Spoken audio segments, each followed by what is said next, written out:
As the powerful tread carefully in East Palestine, Ohio, those who needed the most help were miles away asking for it. Missed work called, they're like, we're letting you go because you missed. So I lost my job that I just started because of this. Franklin and Courtney O'Neill have 3 young children. They live in the disaster zone close to the train wreck that sent toxic smoke above the village and material seeping into the groundwater. It's hard. My throat's been burning and I've been coughing a lot. They and dozens of others in the area came to this church where Norfolk Southern, the rail company that owns the line, was offering cash assistance. Some of those in line waiting up to 4 hours for $1,000 checks per member of a family. Really ain't much for what we had to go through. Locals had complained the company cut checks with legal strings attached. We have made it very clear that that is just wrong, that nobody should sign away their legal rights to get a check from Norfolk Southern.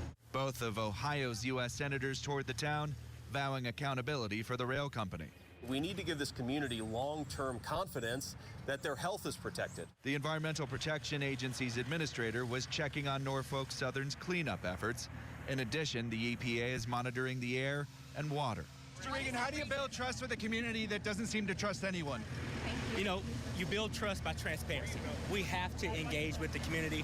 We have to be here on the ground. We have to be present. That's what we're pledging to do. Trust is what is lacking for many in East Palestine, especially when it comes to the rail company, which caught heat for not showing up to a town meeting this week, saying they feared for the safety of their employees. I think they definitely should be doing this and giving people money because, I mean, to me, they're to blame. Emily Mahan and her family also frustrated by what they find to be vague responses about environmental safety.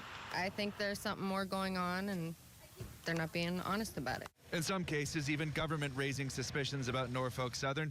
The governor of Pennsylvania this week writing the company gave inaccurate information about a controlled release of chemicals and distancing themselves from first responders after the crash. About 2 weeks after the disaster, locals still complaining about headaches and irritated eyes and finding their cars and lawns covered in soot. You're getting conflicting stories. I mean, especially social media. Danger zone, red zone. Yeah. Scott McAleer lives doors away from the derailment. He shared this video showing the flames and smoke from February 3rd. The company says it's creating $1 million fund to help the ongoing cleanup. And rail CEO Alan Shaw vowing in a letter, "We will not let you down." But for many in the community, the rail line can't pay enough to buy goodwill. Now, I don't know if you can hear it, but the haunting din of a freight train is in the background here. The suspected cause of the derailment is a mechanical issue with the rail car axle. The National Transportation Safety Board says it's got a video appearing to show a wheel bearing overheating just beforehand, but the NTSB says it won't have preliminary findings available for about 2 weeks. John, we're going to go more into that, but really I want to zoom in on the families because they're the people you've been talking to. This is so incredibly disruptive. How are they making it? Yeah, I mean, it's a question of means. If you have the means, you can get out of town, stay in a hotel, stay with friends, or stay with family. But if you don't, you're stuck here, and you're having to weather the storm. You're having to weather the uncertainty about whether your water or the air is safe to breathe. And that's the thing. Those are the people that we met at that particular site at the church where Norfolk Southern had adjusters and people were submitting claims. For them, that's stressful. For a lot of people, it's stressful, but it's a question of means. If you are living from paycheck to paycheck, well, this man-made disaster is hitting you right in the gut. And how I was scanning your video just for the kids. How are the kids doing?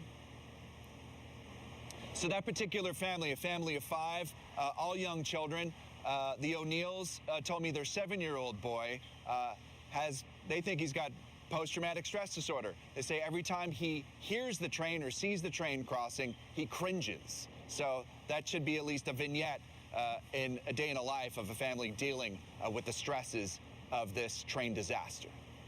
Yeah, where do we live? How do we eat? And then thinking, how do I comfort my child? This is heavy stuff. A crisis moment really for families and the environment during this spill. John Moen live in East Palestine. Appreciate it.